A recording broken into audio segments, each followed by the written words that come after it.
Yeah. Yes, I've got it. Yeah, I'm sitting here looking right at it. Yes, it's exactly what we discussed. So you'll be here at 5 o'clock to pick it up? Okay. All right, 5 o'clock.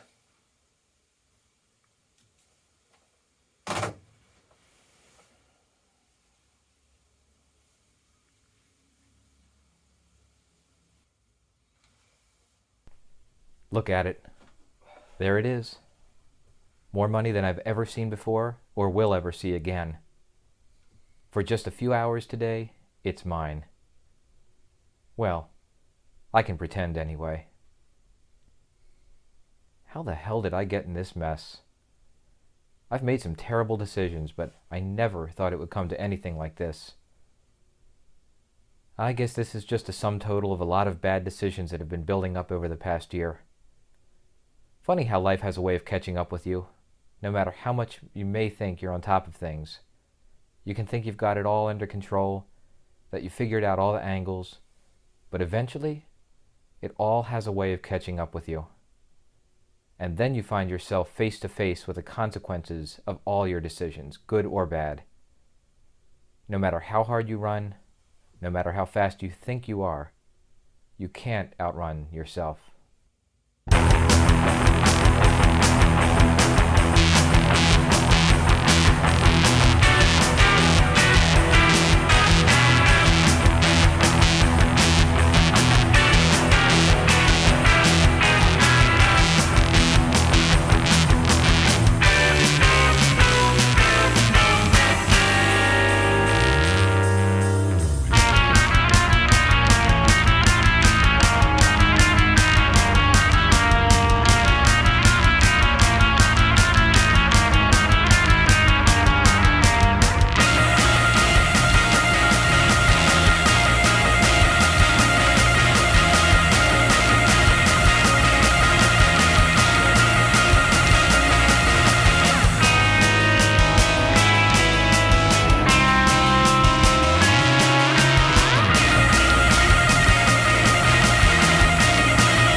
In just a few hours, my life is going to change forever.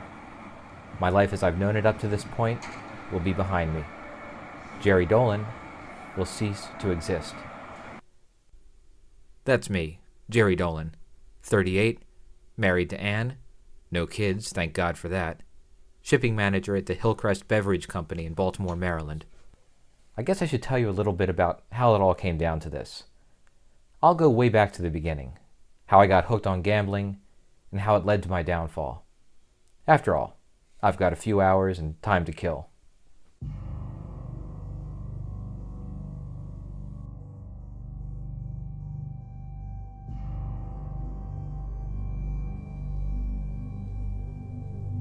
I used to love driving through horse country. My parents used to bring me out here when I was a kid. This is where all the big horse farms were, thoroughbreds, born and bred to be champions in the racing world. The Vanderbilts even had a horse farm out here at one time. Lovely, isn't it? The open sky, the rolling hills. Ever since I was a kid, I just thought the drive through this farmland was beautiful. Even all these years later, I'd still find myself driving out here whenever I just needed to get away from the noise and clear my head. Always took me back to those childhood drives, sitting in the back seat of my parents' car, just taking it all in. Sometimes we'd stop off at Belmont Farm and watch the horses grazing. They'd come over to the fence, and seeing them up close like that was always a majestic experience. I always found the horse to be such a strong, noble animal, beautiful even. There's something about their eyes, the connection you feel with them. I even got to ride one a couple of times, not around here, but a neighbor had a horse that she let me and my dad ride around the meadow near our house once or twice. I always remember the trepidation I felt, knowing that at any moment the horse could have buckled or bolted. But you trust the horse, and the horse trusts you. Yes, to me the horse was always a beautiful, noble animal. Little did I know, they would eventually prove to be my undoing.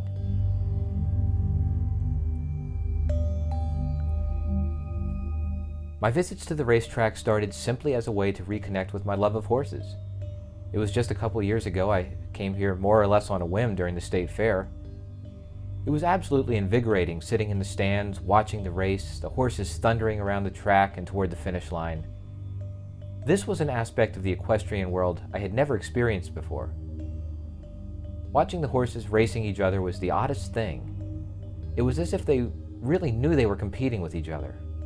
I sensed a real competitive spirit between them, but also a deep respect. There was just something in the way they moved, something in the way they carried themselves around that track that made a real impression on me. I was totally enthralled by the energy. There's just something about that energy, the cheering crowd, the thundering hooves, that sweeps you up in the excitement. It started out naturally enough, cheering on whatever horse happened to be at the front of the pack. Of course, I couldn't help getting into the spirit of the competition and picking favorites. After a while, you start to wonder, what would happen if my horse won? That's when I discovered the thrill of betting. Sure, you could just sit in the stands and root for your favorite horse to win, but there's something about having money riding on it that makes it real somehow. I don't know what made me start, but I guess I figured that if I could enjoy the races and make a little money at the same time, what's wrong with that? Of course, all it takes is 1 or 2 wins, and suddenly you're hooked. The first time your horse is the first to cross the finish line, and you know you've got some cash coming your way, you no longer just feel like your horse has won. Now you have won, too. Before long, that's how you start seeing it. It's not the horse that wins or loses, it's you. Sometimes you can get really mad. It didn't happen right away, but after a while, if my horse lost, I felt angry, almost betrayed, as if the horse had somehow let me down. It's crazy, I know, but that's just how this competitiveness takes hold of you. Pretty soon, it's all you can think about. Heading out of work early in the afternoon or canceling plans with your wife on the weekend, you do what you can to get to the track, put your money down, and hopefully walk away a winner. That's when the problems began. I started putting down more and more money, taking riskier and riskier bets. The highs were as high as ever, but the lows took me to new depths. Eventually, the compulsion to gamble overtook me completely, and I found myself betting on anything I could: online gaming, sporting events, and even playing the slots at the casino. That's when things really began to suffer at work, too, because I would stop off at the casino in the morning and could hardly bring myself to leave sometimes to get to the office. I know the boss noticed. I told myself he didn't, but he did. I know Anne, my wife, she noticed too. And that's when everything fell apart. I lost more and more money and had to tap into our savings just to cover my losses.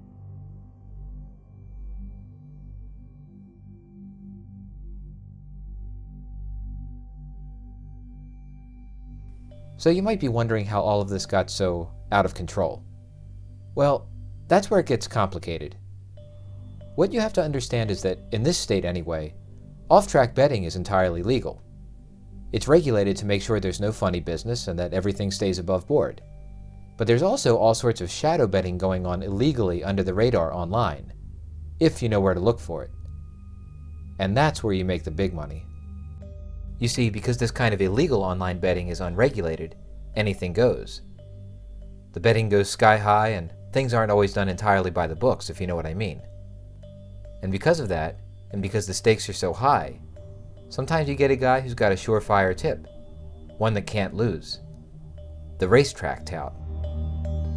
But rather than walking around the track in a pinstripe suit and fedora giving tips like you've seen in those old movies, today's tout operates online, under the cover of shadows on the dark web. Oh, the tout's got his sources, of course. He doesn't make this stuff up out of thin air. But you have to be careful with some of these guys, because they have their own reasons for giving tips. Maybe they're trying to spin the odds in someone's favor. Maybe they have an arrangement with someone and stand to take home a big portion of the winnings. You gotta watch out for those guys. But any tout worth his salt knows better than to play these kind of games, at least with any regulars. One bad tip and your reputation is sunk. You betray your sources and you're finished. But bad tips can still happen. So when you get a tip, you tend to take it. That's where I made my mistake. I got taken in big time by a couple of guys. Said they had a tip that couldn't lose. Encouraged me to put down all the money I had. So I did. And I lost. A lot. This was the big one. There was no way I could begin to pay it back with what I had. I knew I had to beg, borrow, or steal to settle the debt. And since the first two options were definitely out, I only had one choice. I was desperate. That's when you always make the biggest mistakes of your life, when you're desperate. Nothing good ever comes out of desperation. Not really. Sure, it can be a great motivator when you have the proverbial gun to your head, but you can never really think clearly under those circumstances. And when things get as bad as they did for me, anything you do is purely reactive. I needed money, so I looked around to see where I could find the largest amount of money possible. That was from my employer's funds. As a shipping manager, you have access to certain accounts to cover emergency expenses. Well, what was this if not an emergency expense? So I dug into the fund. I'm not proud to say it, but I did. Again, I wasn't thinking clearly. In my desperate state, it was the only thing that made sense to me. You have to understand, the guys I owed this money to would not have accepted any excuse. I was already in bad with them after struggling to pay off a few other bad bets I'd made, so they were in no mood to hear anything other than the sound of cash being counted and handed over to them. Well, at least I can say I didn't welch on my debt.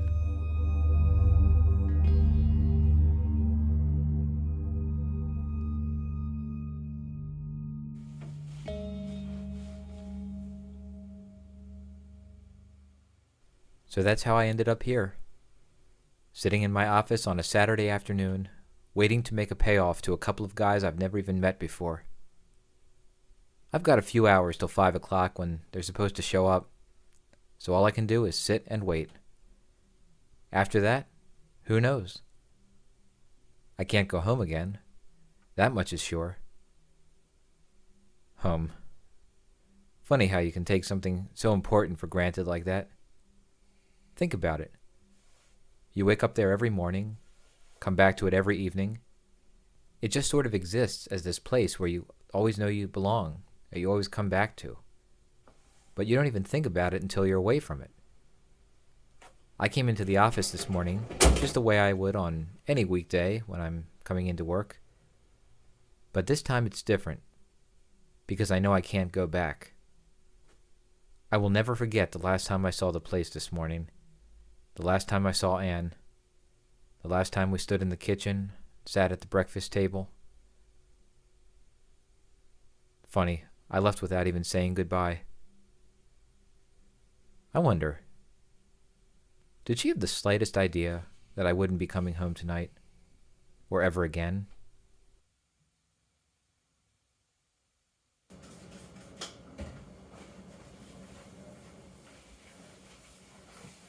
Good morning. Morning. How'd you sleep last night? Fine. Good, good. How about you? Oh, fine. Just air is getting really dry. It's really thick up there. I think we might need to break out that humidifier again. All right, well, we have to clean it because it's been a year. Yeah. Well, if it helps us sleep better.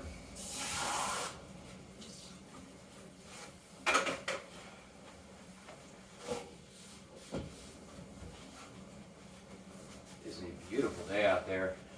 Yeah. Crisp weather. We should go for a walk. Well, actually, I might be heading into the office for a bit. Okay. Just a little bit this morning. What do you have to do? I want to submit some more orders for shipping next week. We're just so backed up, you know? Well, how long are you going to be there? I'd say no later than probably mid-afternoon, at the latest. All right, well, Yeah. when you come back, we should probably tackle that bathroom downstairs. Okay.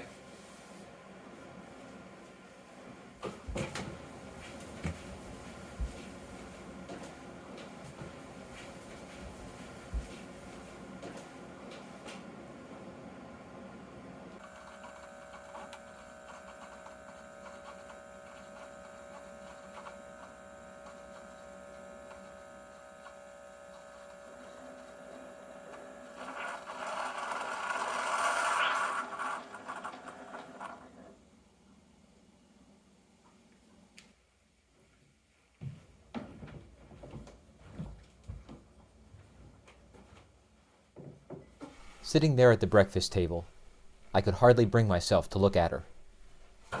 In many ways, it was like any other morning. We didn't always have much to say to each other these days, but this morning, the silence was deafening. I had a terrible knot in my stomach and a tightness in my throat that made the coffee taste sour. I felt like I wanted to tell her everything, even though I knew I couldn't. I guess it was my conscience at play. After so many self-destructive decisions that had wrecked our life together, I knew I was taking the cowardly way out, running away from it all rather than facing the problems I had made head on, and I guess I was ashamed of that. I found it almost impossible to get up and leave, taking my time with the coffee and stretching out every second till it felt like hours going by. Maybe, I thought, if I didn't leave, if I didn't walk out that door, somehow everything would correct itself and work out somehow. It felt like an eternity sitting there, wanting to cry out for help, but too scared to do so. Maybe, I thought, if I just told Anne everything right here and now, just told her the truth, there would be a chance to salvage everything. Our marriage, our life we'd built together. But I knew better, of course. I was in deep this time, in way over my head, and there was only one way out.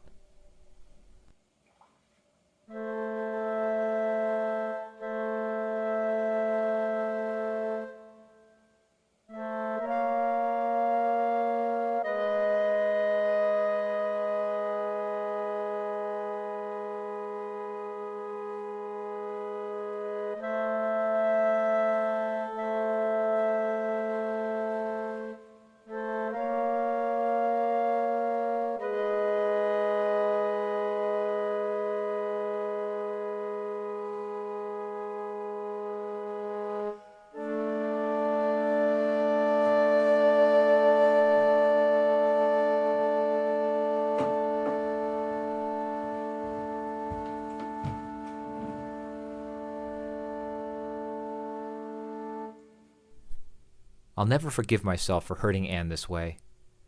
The truth is, after 9 years of marriage, we had grown apart a bit, but it was the financial problems brought on by my gambling that really drove the wedge between us. Anne was never anything less than patient and understanding, but the money problems definitely took their toll. The final straw was when she found out I had emptied our savings account at the credit union to pay off some debts. It was a real desperation move. That was money we had set aside for our future together. By gambling it away like that, it was hard for her not to take it as a comment on where I saw our future together going. But all of that was nothing compared to cheating on her. I met her here at work. She's one of our vendors. Saw her a couple of times a week when she'd come in to make deliveries. Anne and I had just had a terrible fight the night before. The next day I met Sarah, when she came into our warehouse for the first time. We started chatting a bit each week when she'd come in, And before long, we hit it off. One thing led to another, and we started seeing each other outside of work.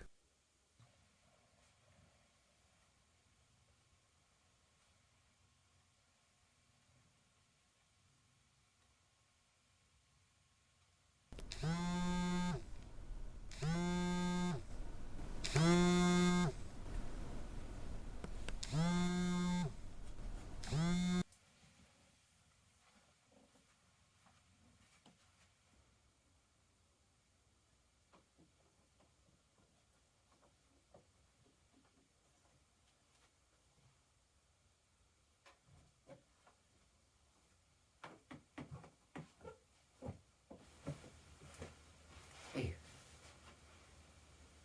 I thought I told you not to call me here. Do you know how late it is? Yeah, I know we were supposed to get together tonight, but I couldn't get away.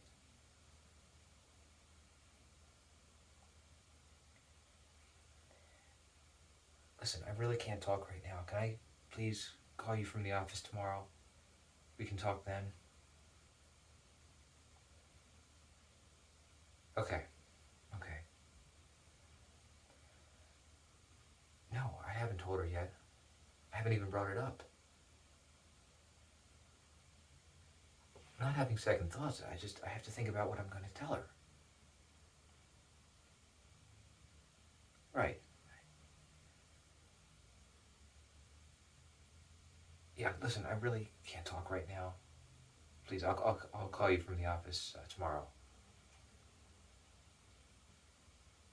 Okay. Yeah. Okay, you too. Right, bye.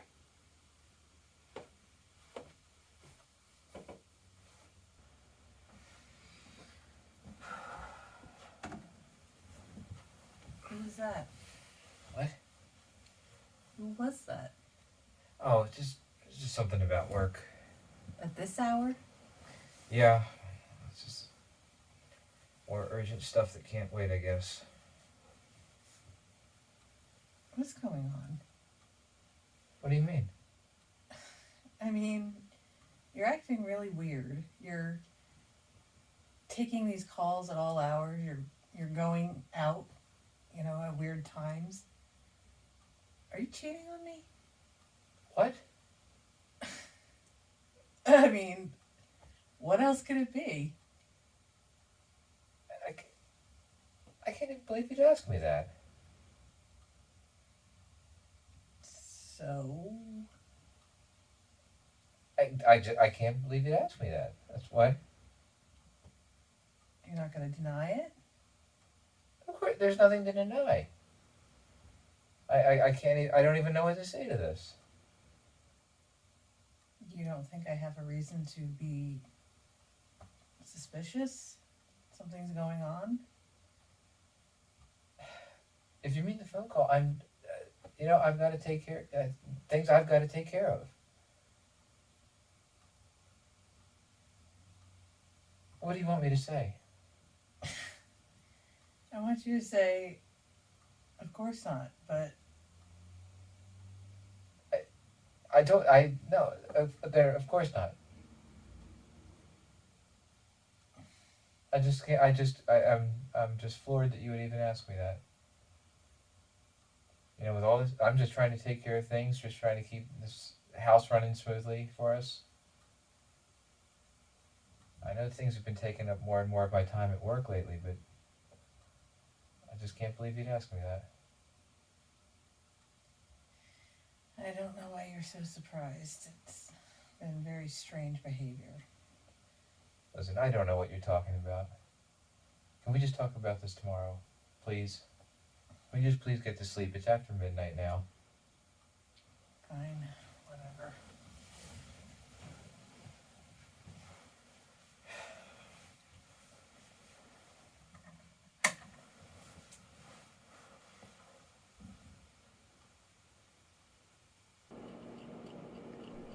The worst part about getting yourself in a mess like this is all the people in your life that you're hurting along the way. And yet you do it anyway. That's the kicker. You know what you're doing is wrong, You know what you're doing is hurting the people you care about and who care about you, but you're willing to throw it all away for that momentary rush of fulfilling that compulsion. My parents have stopped talking to me, cut me off completely. I can't say I blame them after everything I put them through. The money problems drove me to some pretty desperate measures, and I violated their trust, stealing money from them on more than one occasion when I'd come to visit. My mother caught me taking some money out of her purse one day when I was there. It was humiliating. I felt awful. Last time I saw them, I even had the nerve to ask my mother for money to help me cover my debts. She wouldn't give me money, since she didn't want to enable my gambling habit, but she told me I had her full support if I ever wanted to seek help. Of course, I refused, blew it off, and stormed out. Looking back, I can't believe how I acted. But even now, today, would I still take her up on her offer? That's the thing. I know what I should have done, still know what I should do. But would I do it? Probably not.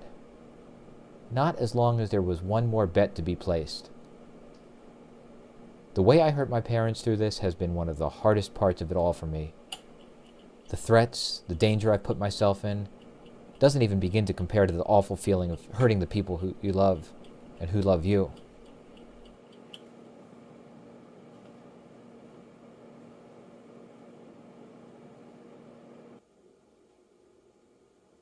I've let a lot of people down, that's for sure. Even my boss, Jim Halloran. Jim's a great guy, been extremely patient with me through all of this. I know that he could tell something was wrong. Just a couple weeks ago, we sat in this very room and had my annual performance review. Said our numbers were down and it was beginning to have a real impact on the company's revenue. I gave him some excuses about business being slow, bars doing less business because of the lockdowns last year, or people staying home more, or whatever. But that's all they were, excuses. He should have fired me on the spot, but he didn't. He even expressed real concern about why I'd been showing up later and later to work. Didn't even mention the days I didn't come in at all. I think he knew I was in big trouble and wanted to do everything he could to help me, rather than add to my problems. But did I listen? Did I take him up on his offer to come talk to him about anything that might be wrong? Of course not. The very next morning I went out and hit the casino again on my way into work. Didn't even show up here till close to noon. And then I wonder why I don't get a raise this year. Jim Halloran was way too patient with me. He did everything he could to help, and I just spit in his face. What a way to treat the people who are looking out for you. During that performance review, I told him I needed more money. I told him whatever I thought he needed to hear to convince him to give me a raise. I don't blame him for saying no. I wonder what he'll say when he comes in Monday morning and discovers the money missing. Even now, I feel terrible about doing this to him. But what choice do I have, really? That's the thing. It's either him or me.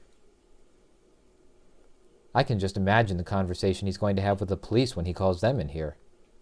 They'll probably ask him what kind of employee I was. Did he ever have any trouble with me before? Did he suspect me to be capable of stealing? And Jim will probably tell them that he could never have imagined that I'd do a thing like this. He'll remember our conversation about how badly I needed the extra money, and think about the problems he had with me coming in late so often. I'm sure it won't take him long at all to put two and two together, that Jerry Dolan, his employee of 7 years, was nothing more than a thief, and I will have destroyed for good any trust that may have been left between us. Yes, hurting the people around you, the people who have put their trust in you, the people who care about you, that's the part that makes you feel lower than low.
I used to come down here to the waterfront all the time on my lunch break. I'd grab some seafood from the market and sit out here on the pier watching the ships come in and out of the harbor. I always wondered where they were coming from or going to. Imagining them coming in off the ocean and up the Chesapeake Bay, thinking about all the far-off places they'd go with their cargo and all the things they'd bring back with them here to Baltimore.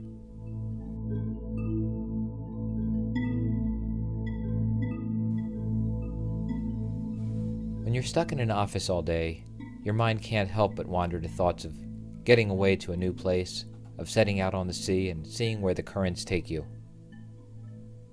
Maybe that's how I got the idea to leave the country. Not by ship, of course, no time for that, but to get away from it all, to go someplace far away, to leave behind all the problems. After all, come Monday morning, I'm going to be a wanted man. If I stay here, I'll be confined to a prison cell before long, and I don't want to spend the rest of my life locked up. So now's the time. I'll finally take that trip I've been dreaming about.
Sarah, this is Jerry. I have 2 tickets on a flight leaving for Mexico at 8 o'clock tonight. I'm here at the office now. I'm making the payoff and then getting the hell out of the country before it's too late. I want you to come with me. Call me as soon as you get this.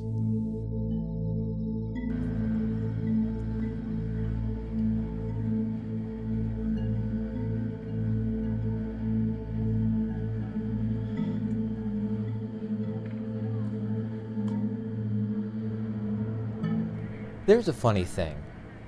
When you're in trouble, I mean really in serious trouble, there's nothing more you crave than the idea of someone who can comfort you.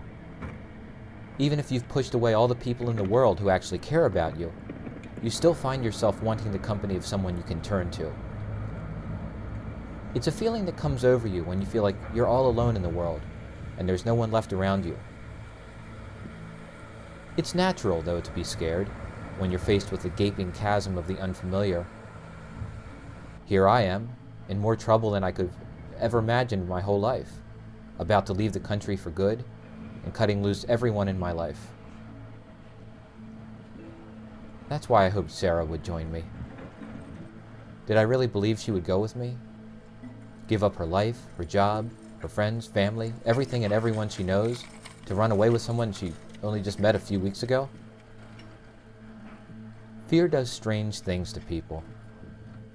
Making a decision out of fear and panic never leads to anything good. The decisions I've made over the past couple months have definitely been evidence of that. The truth is, I've never been so scared in my life. I've had to do things that I never dreamed of doing before. But once you're up against the wall and feel like you have no other choice, you'll do anything to keep going. I keep thinking of the danger I put Anne in. That's the worst part of it. It's one thing to engage in that high-risk behavior yourself, but another thing entirely to put someone you love in harm's way like that. I really began to worry once the threats began and the heat cranked up.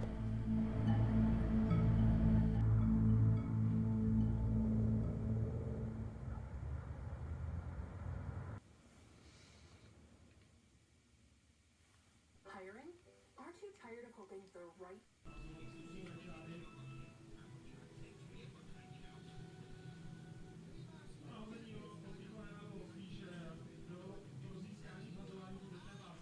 slash free. Instead of waiting for great candidates to find you, ZipRecruiter finds qualified candidates for you and then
What is it? Is everything okay? Yes. Go back inside.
Hey, Hi. how was your day? Oh, peachy. You? Just exhausting, but otherwise fine.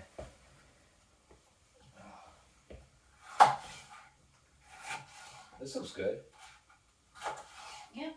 Roasted veggies and sausage. Your favorite. That was good. You can sit tight. It'll be ready probably about 45 minutes.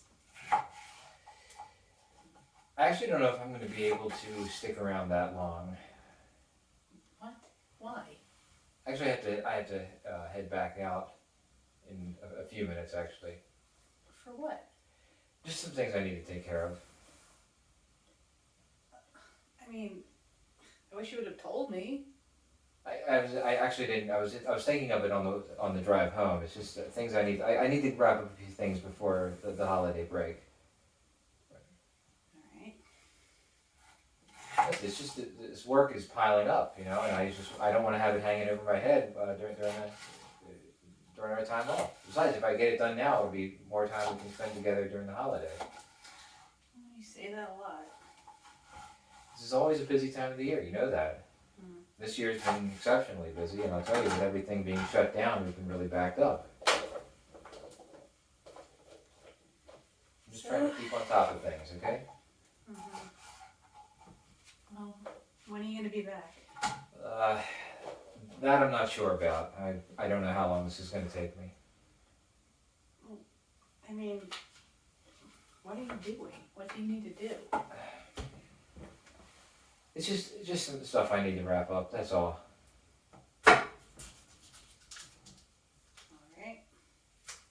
Listen, I'm sorry, I know it's short notice, but I've got to get this taken care of. Listen, at least, you can put some of this away for leftovers, right? I can bring it for lunch tomorrow. I mean, I guess you'll have to. All right. Well, listen. I'll call you when I'm leaving, but I won't. If it's too late, I won't. I won't wake you. You know, if it's just if it's too late, just go to bed without me. Okay. Don't wait up. Okay. Okay.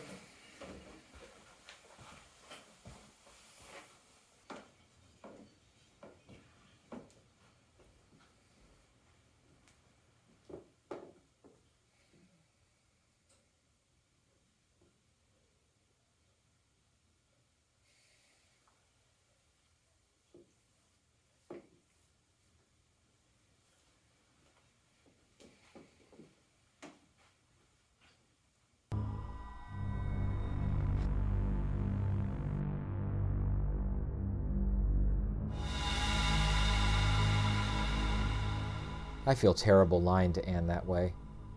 I tell myself that I do it only to spare her from the reality of the danger I'm in.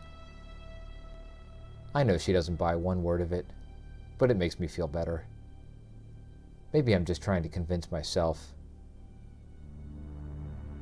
You see, the first time I got myself in debt to these guys, debt that I couldn't pay off right away, I agreed to do a couple of jobs for them to cover the money I owed them. Turns out they're involved in a lot more than just illegal gambling. That's just one of their little enterprises. I don't ask any questions. Of course, I have no idea who's really behind all this, who these guys work for. I doubt even they know. Like I said, I don't ask any questions. I just do the job they gave me in exchange for canceling some of my debt. What kind of job? Well, they needed a driver to transport some stuff from a pickup location to a drop-off point. What does that involve? Well, that's where it got really dicey. As I say, I didn't want to ask any questions. I didn't want to know any more about it than I absolutely had to. They gave me an address and told me to go there. Said another guy would meet me there and he'd know what it was all about. I asked them, why me? Don't you want somebody you trust, someone you've worked with before, someone with experience in this kind of work? You'd think so. Well, they told me it's better to have someone with no record. That way, if you're stopped by the police out on the road at night, they won't be able to connect you to any other activities. Of course, I still don't want to be stopped by the cops out here at night. They have plenty of reasons to be suspicious of anyone out here at this hour. I'm far from the city, about an hour or so north, up near the Delaware border. There's a lot of action between running drugs, guns, and other illicit goods. We're not far from a military base up here, so there are a lot of guns being smuggled out of the base and sold on the black market. Most of it is deaccessioned gear. You see, once it's removed from stock, it's supposed to be properly disposed of through official channels. That's where these guys come in. You see, they've got guys on the inside, guys who work in the inspection facility. They're in charge of evaluating the condition of the weapons, and anything found not to be completely up to standard is marked for disposal. But rather than sending them off to be melted down like they're supposed to, they fudge some records, sand the serial numbers off, and out they go. The disposal guys get a cut of the action too, in exchange for picking it up in their truck and delivering it to another contact who's tasked with moving it under the cover of night, using inconspicuous drivers like myself to transport it. Of course, with my car, I'm only moving small firearms, handguns, automatic rifles. These weapons don't typically end up on the street, though, being used in low-level crimes and that sort of thing.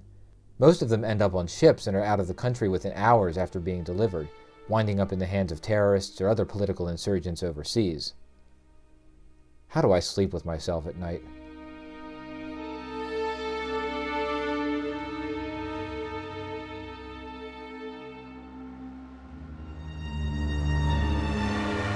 But I'll tell you, driving these late nights now also brings up all sorts of paranoia.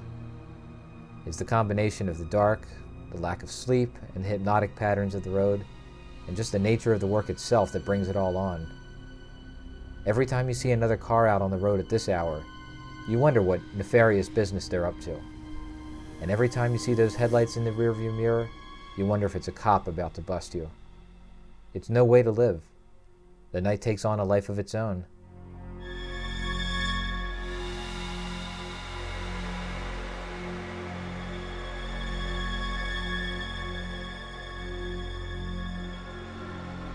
There's something about encountering anything the least bit out of the ordinary out here at this hour that sets your heart racing.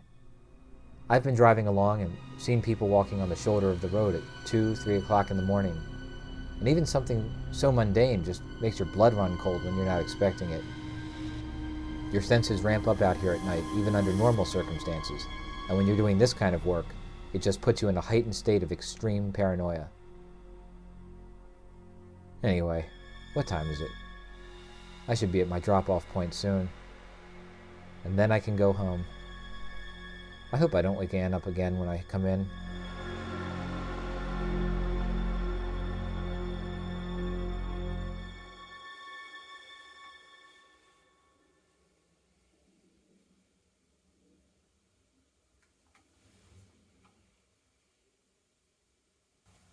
Hi, Sarah.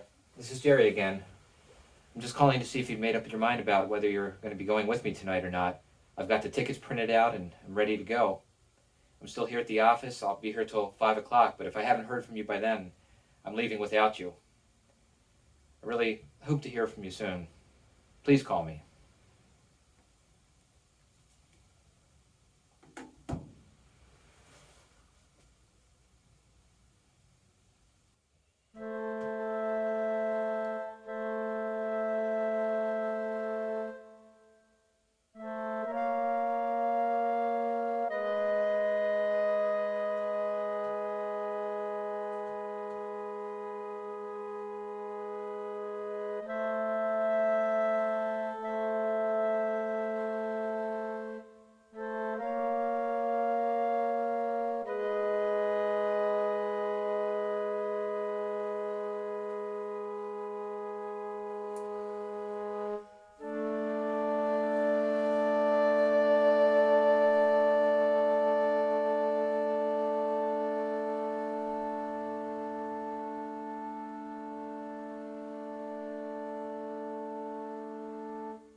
waiting.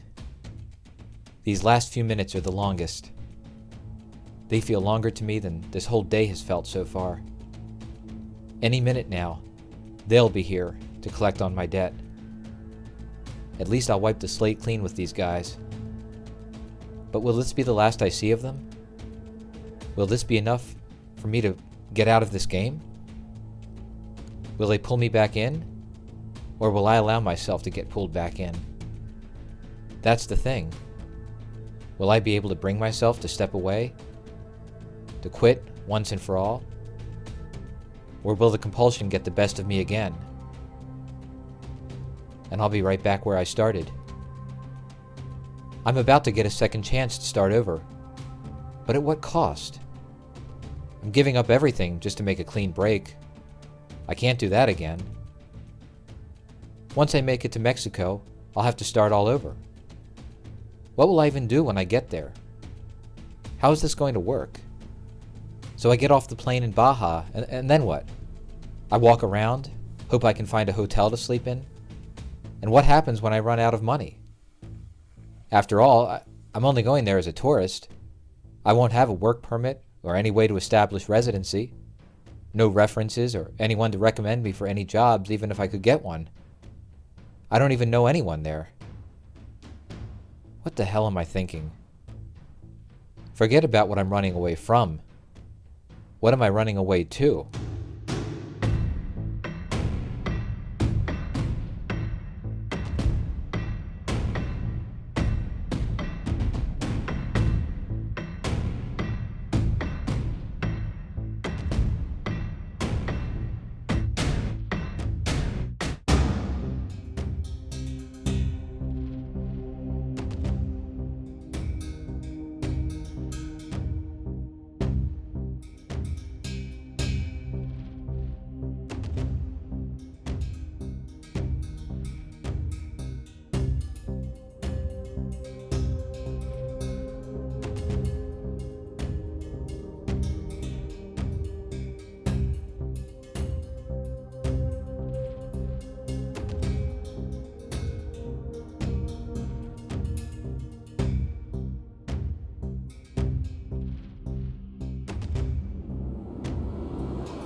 That's it.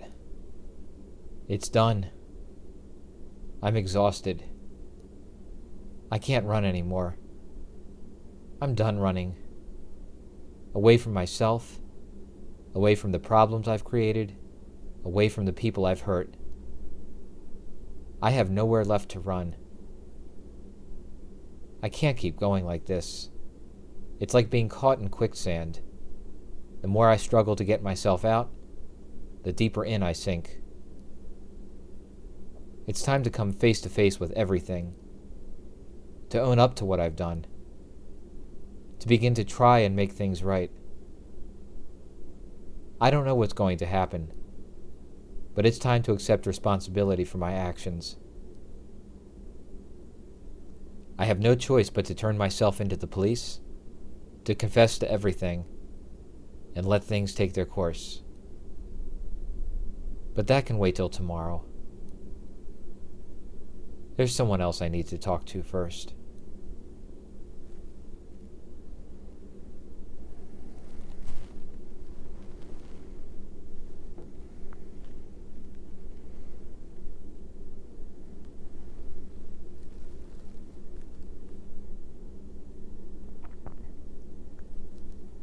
Anne,